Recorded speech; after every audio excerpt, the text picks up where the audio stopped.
Wallahu a'lam bishawab.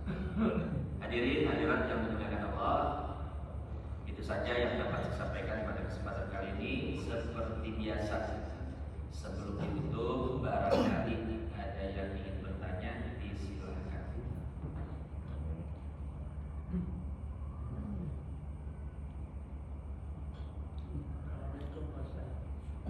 Waalaikumsalam warahmatullahi wabarakatuh. Satu dirham itu uang kita itu nominal berapa rupiah?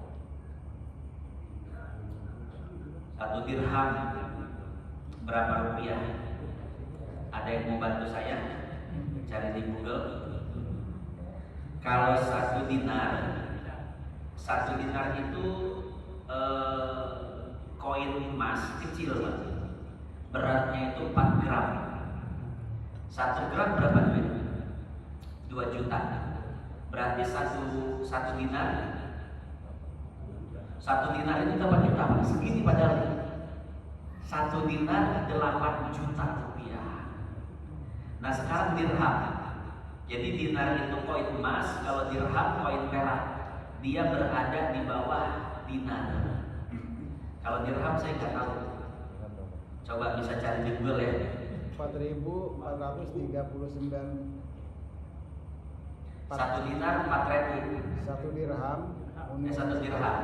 1 dirham 4.000. 4.439,76. Murah berarti ya.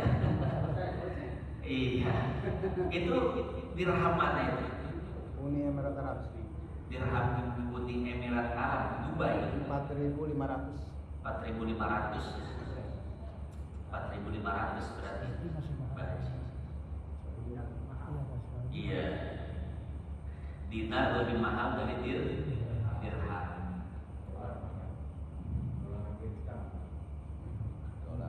Dolar Amerika. Patokannya itu. Iya. Iya. Nah, jadi kurang seperti itu ya. Jadi Pak, memang ya kalau kita berbicara politik, geopolitik, sebetulnya sistem keuangan itu sudah dimonopoli oleh orang-orang Barat, orang-orang apa lawannya komunis? Kapitalis.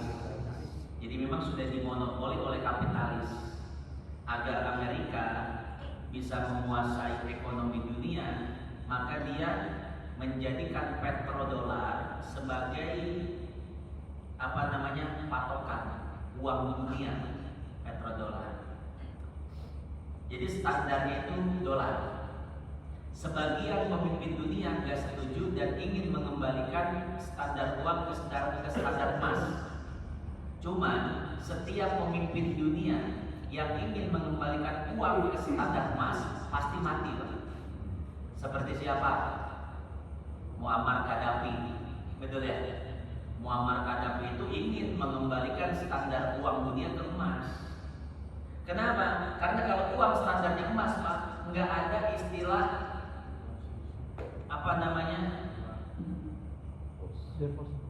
eskalasi kebalikannya nggak ada inflasi. Di dunia ini keuangan itu bakal seimbang, harga semuanya seimbang, nggak ada inflasi, ekonomi dan lain sebagainya. Kalau standarnya apa? Emas. Ya. Dan sebagian pemimpin dunia ingin mengembalikan uang ke standar emas, tapi setiap kali ada pemimpin yang seperti itu pasti mati.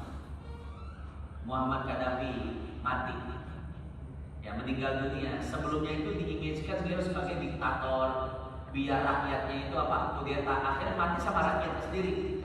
Dan sekarang rakyatnya itu menyesal.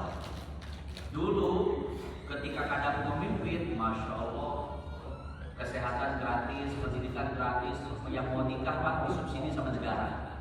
Mau nikah lagi, nggak ada lagi ya. Itu Pak, sekarang rakyat nyesel, ya, karena Gaddafi, karena dia adu domba. Libya dia adu domba antara rakyat dan pemerintahnya. Siapa biang keroknya? Amerika. Siapa lagi yang sudah dibunuh oleh elit global ini? John F. Kennedy. Tahu John F. Kennedy Pak? Presiden Amerika zaman dulu. Itu presiden sudah itu ingin mengembalikan standar uang dunia ke emas standarnya. Tapi apa? Sniper kan sampai sekarang nggak ada yang tahu siapa yang bunuh dia. John F. Kennedy. Ada lagi presiden Prancis, saya lupa namanya. Soekarno termasuk orang yang ingin mengembalikan standar uang dunia ke emas. Tapi Soekarno selamat, cuma dilengserin aja. Ya, itu Soekarno dilengserin ya. Di belakangnya ada global Pak. Ya makanya Amerika itu kan, ya di belakang Amerika itu Yahudi itu, keluarga Rothschild gitu kan, keluarga Yahudi paling kaya itu Pak, yang ingin menguasai ekonomi dunia. Ini orang-orang kapitalis.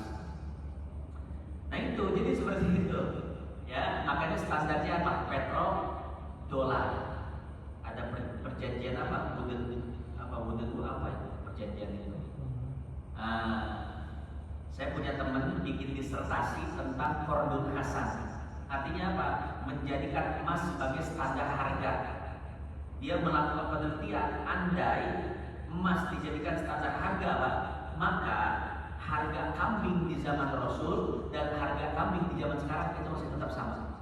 Nggak ada inflasi, nggak ada lonjak-lonjakan harga, nggak ada. Sama kalau standarnya emas. Tapi standar dolar dimain-mainin,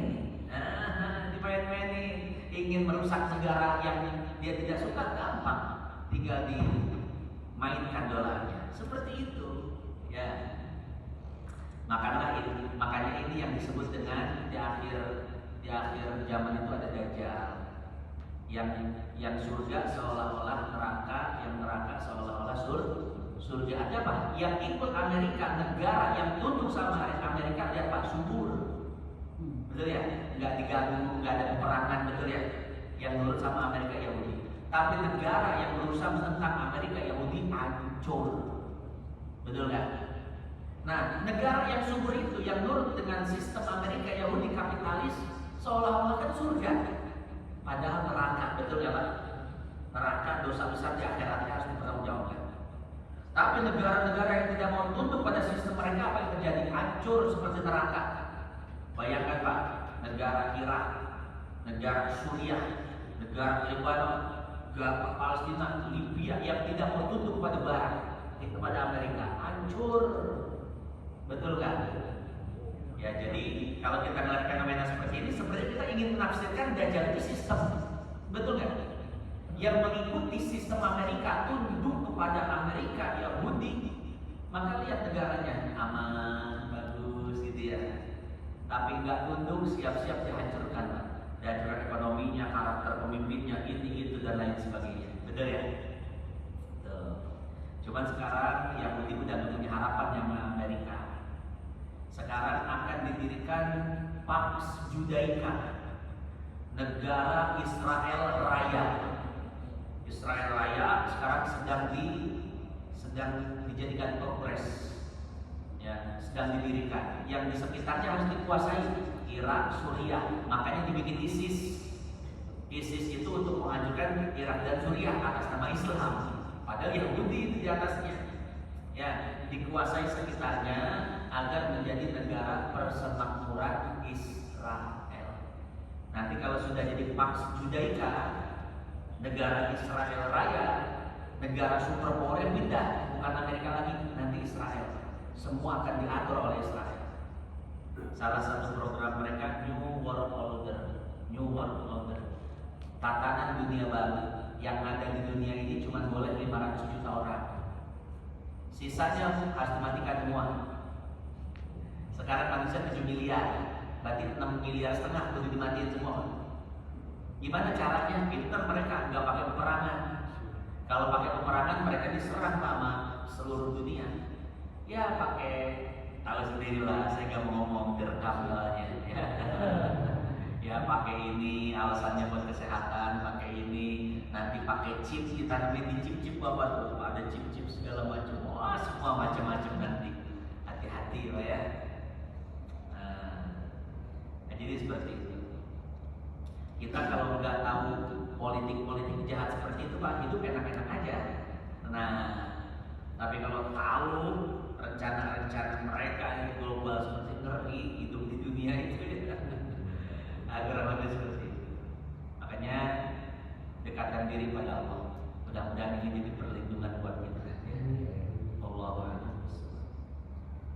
Ustaz. Ya, Assalamualaikum warahmatullahi wabarakatuh. Waalaikumsalam. Terkait tadi rujak bebek Ustaz. Terkait apa? Rujak bebek. Oh, rujak bebek. Kaitannya. Ini kalau kita punya usaha, gitu. Kita tahu orang itu kerjanya kayak gitu. Barang di kita kan udah ketahuan, nggak bisa disembunyikan walaupun dia datang. Nah, untuk memisahkannya itu bagaimana caranya? Terus kemana kan uangnya? Nah, itu aja Ustaz. Iya. Pertama, kalau bisa ditolak. Kalau bisa ya, misalkan kita punya power, saya tidak mau terima uang haram. Waduh, mantap apa dia? Kalau bisa. Tapi kalau nggak bisa, takutnya ribut dan lain sebagainya. Ya sudah, terima saja uangnya. Nanti dialokasikan ke fasilitas-fasilitas umum seperti pembangunan gapura, pembangunan jalan. Jangan ke masjid, jangan ke anak yatim, jangan ya. Ini ke fasilitas-fasilitas umum saja. Ini kasusnya sama seperti kasus yang di kitab Ihya Ulumuddin. Kata Imam Ghazali begini, ada seorang pencuri kemudian taubat. Lalu setelah taubat, dia bingung mau mengembalikan barang hasil curiannya tapi tidak tahu siapa pemiliknya. Maka kata Imam Ghazali cukup dijual, uangnya dialokasikan ke fasilitas umum. Ya, jadi uang-uang haram itu alokasikannya ke fasilitas umum, jalan, gapura, aspal dan lain sebagainya. Ya, jangan untuk konsumsi pribadi, keluarga ataupun diberikan kepada orang lain. Ya, jadi ada dua pilihan Mas Ulang. Pilihan pertama, ini orang jajannya banyak lagi, bangkrut saya sih. Kalau saya terima, bangkrut saya. Soalnya nanti dikasih ke fasilitas umum. Udah deh tegas, saya nggak nerima karena saya tahu ini uang haram. Nah, kalau mau tegas seperti itu. Kalau mau jaga hubungan sosial ya sudah diterima, dipisahin, nanti dialokasikan ke fasilitas umum. Kurang lebih seperti itu. Allah.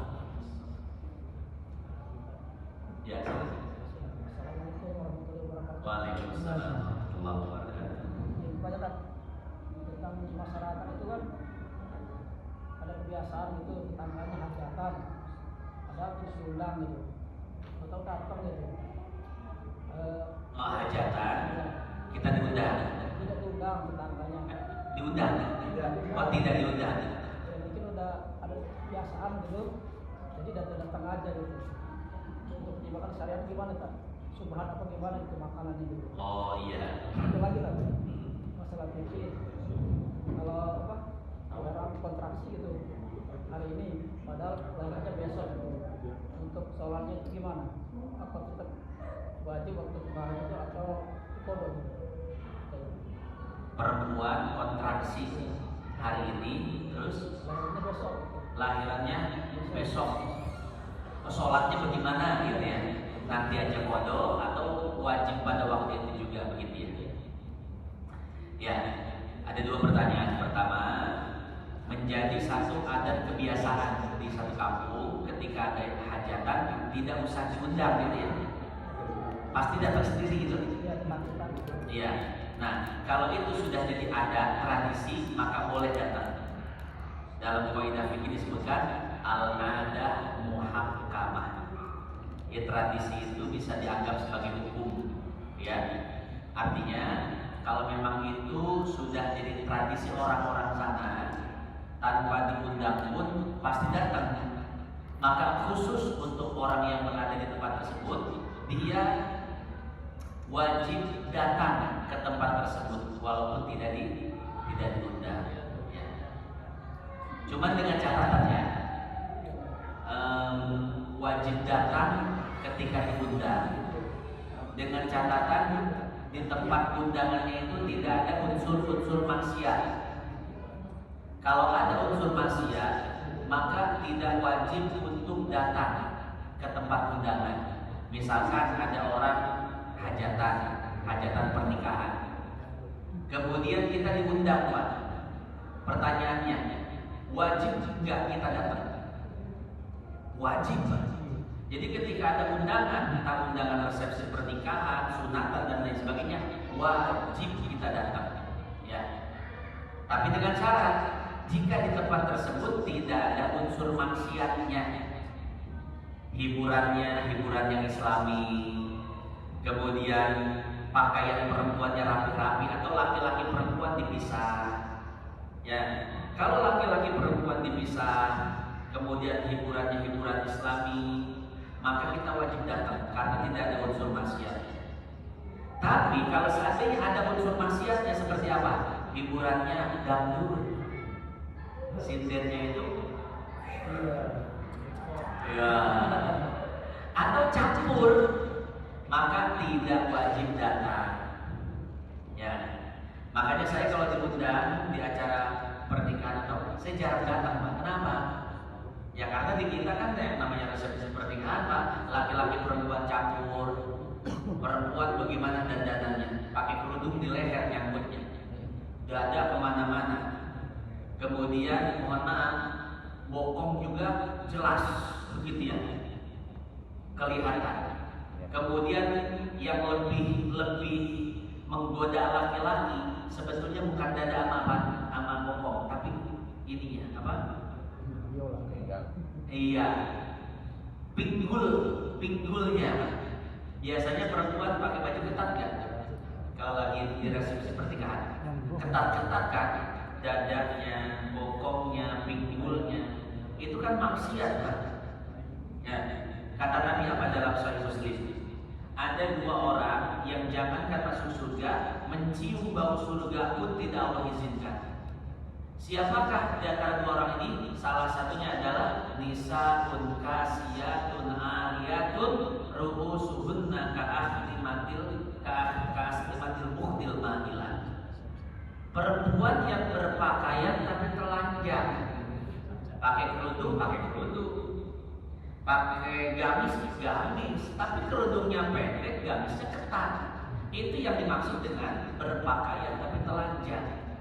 Itu sangat dibenci oleh Nabi Sallallahu Alaihi Wasallam. Bahkan ada orang yang bilang sama saya seperti ini, Pak Ustaz, jujur ya, saya kok kalau melihat perempuan pakai kerudung, pakai gamis, tapi ketat, saya lebih nafsu itu daripada yang emang dasarnya udah kebuka, nggak pakai kerudung, belahan dadanya kelihatan, pakainya cuma sampai satu betis. Kok saya lebih nafsu yang itu Pak Ustaz daripada yang emang dasarnya kebuka? Saya bilang bukan ente doang. Aneh juga. Kata Pak Haji Rijal, aneh juga. Ya. Jadi dari sini kita tahu kenapa Nabi sangat mengancam perempuan berpakaian dan telanjang. Karena tadi Pak, itu lebih fitnahnya lebih besar. Ya, fitnahnya lebih besar. Makanya saya dapat info dari beberapa teman, situs-situs porno, ya, situs-situs porno itu banyak menampilkan perempuan pakai cadar. Ya, jadi bawahnya telanjang tapi atas pakai cadar. Atau ketika hubungan badan itu rapi, pakai cadar dan lain sebagainya. Dan itu lebih banyak penontonnya daripada yang telanjang bulan. Berarti kan bahaya sekali. Makanya Nabi sampai mengancam, jangankan masuk surga, mencium baunya pun tidak Allah izinkan. Oh ternyata fitnahnya sangat besar Pak. Ya. Nah, jadi seperti itu ya. Di acara resepsi pernikahan kan seperti itu ya.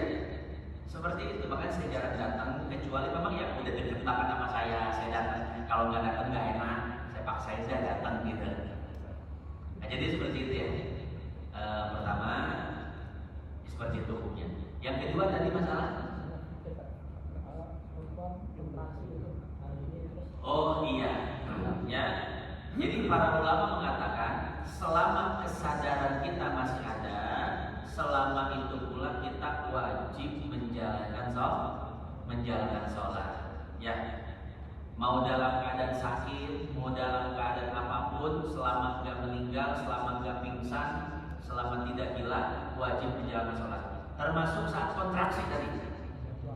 Ya, saat kontraksi, gitu kan sakit ya, menunggu keluar ya, nunggu keluar si bayi. Misalkan maghrib ke isya kan waktunya pendek. Apakah ketika kontraksi wajib sholat? Wajib. Bagaimana sholatnya? Semampunya. Ya, nggak bisa wudhu, nggak perlu wudhu. Nggak bisa gerakan sholat, nggak perlu melakukan gerakan sholat. Begini aja, pakai kepala. Walaupun ada sakit-sakit gitu ya, pakai kepala. Nggak bisa pakai kepala, pakai gerakan mata. Nggak bisa cukup merem, sakit-sakitnya ya, nggak bisa ngapa-ngapain, cukup merem dan hatinya yang sholat. Ajro ala qalbihi kata para ulama. Tetap hatinya sholat di waktu tersebut. Nah, pertanyaannya adalah apakah nanti setelah dia normal wajib mengqadha sholatnya, maka para ulama mengatakan wajib. Wajib. Jadi apapun keadaannya, selama masih sadar wajib sholat. Cuman sholatnya semampunya gitu. Adapun nanti setelah dalam keadaan normal, maka sholat-sholat yang dikerjakan di waktu-waktu tersebut wajib diqadha. Qadanya qadha santai, ya. Maghrib, isya, subuh begitu qadha santai. Seperti yang sudah dijelaskan. Wallahu a'lam bishawab. Ya, silakan. Waalaikumsalam warahmatullahi wabarakatuh. Saya mau nanya nih, kaitannya ke rujak bebek lagi. Kaitannya dalam Rujak bebek. rujak bebek ya. Jadi kalau di zaman sekarang itu kan kita sebagai pengusaha rujak bebek nih kan agak bingung nih, apakah itu dari yang halal ataupun haram. Jadi misalnya PSK tersebut datang ke suatu mobil, terus kan turunannya udah pasti banyak tuh. Dia kredit, terus di situ ada salesnya, di situ ada direkturnya. Nah ini kan udah nyebar nih. Jadi yang haram datangnya dari dia kan kita di bawah nggak bisa membedakan. Bagaimana cara membersihkan harta kitanya nantinya itu? Ya, Selain berinfak 2,5%, haruskah berapa? Apakah harus ya udah langsung 10% atau berapa? Tolak ukurnya bagaimana gitu kan? Ya. Sesuatu yang kita tidak yakini haramnya itu jadi syubhat. Misalkan ada si PSK datang ya, beli mobil misalkan. Nah, bagaimana status uangnya? Status uangnya syubhat. Karena kita tidak mengenal si PSK itu. Barangkali selain dia PSK, dia punya kontrakan, dia punya usaha halal yang lainnya. Begitu ya. Nah, jadi yang kita tahu dia cuma PSK. Barangkali di luar itu dia punya usaha yang halal. Jadi uang yang sampai kepada kita itu uang syubhat. Uang syubhat tadi boleh diterima kata Syekh Zainuddin Al-Malibari. Bagaimana cara membersihkannya? Cukup dikeluarkan zakatnya itu saja. Zakat 2,5% setiap tahun itu bisa membersihkan dari kemungkinan haram. Ya Pak ya, bukan dari yakin haram. Kalau yakin haram tidak bisa dibersihkan. Tapi kalau kemungkinan haram seperti syubhat tadi itu bisa dibersihkan dengan zakat. Kurang lebih seperti itu ya. Cukup zakat saja setiap tahun. Wallahu a'lam bishawab. Terakhir Pak. Terakhir Hama Uci. Bapak kenal Hama Uci? Almarhum ulama besar Banten. Beliau itu kalau nerima uang syubhat atau haram, beliau kerasa di tangannya. Biasa namanya kiai Pak, kita datang itu pasti ngamplopin ya Pak ya, ke kiai salam tempel. Waktu itu jamaah salaman sama Abah Uci dan salam tempel semua. Akhirnya ada satu jamaah ketika salam tempel dengan beliau, amplop harus dibuang. Astagfirullahaladzim. Panas kata beliau. Itu yang amplopnya kaget Pak. Kok amplop saya dibuang sama beliau? Dipikir-pikir, oh ternyata itu amplop emang sebelum datang ke situ ada orang yang ngasih duit ke dia. Itu nggak jelas duit apa, ya nggak jelas duit apa, dikasihin sama beliau, diamplopin untuk salam tempel dengan Abah Uci. Ternyata setelah diselidiki itu duit haram. juga. Iya. Nah, jadi seperti itu ya. Itu kalau orang soleh kayak bisa terdeteksi begitu lah. Iya. Cuman yang akan jadi kita cuma jadi orang biasa aja nggak terdeteksi. Jadi halal semua. Jadi halal semua. Ya. Saya kira cukup saat ini kita tutup dengan mengucapkan salat Al-Fatihah. Mudah-mudahan yang sedikit manfaat yang ditabungkan kita di akhirat. Al-Fatihah. Alhamdulillahirabbil alamin. Shiratal ladzina an'amta 'alaihim ghairil maghdubi 'alaihim. Lahil karim kal karim Allahumma shalli wa sallim ala sayyidina Muhammadin wa ala ali sayyidina Muhammadin sallallahu tabaraka wa ta'ala kulli sahabati Rasulillah ajma'in. Allahumma taqabbal minna salatana wa siyamana wa qiyamana wa ruku'ana wa sujudana wa tasbihana wa tamim tamsirana ya Allah ya Rahman Rahimin. Wa sallallahu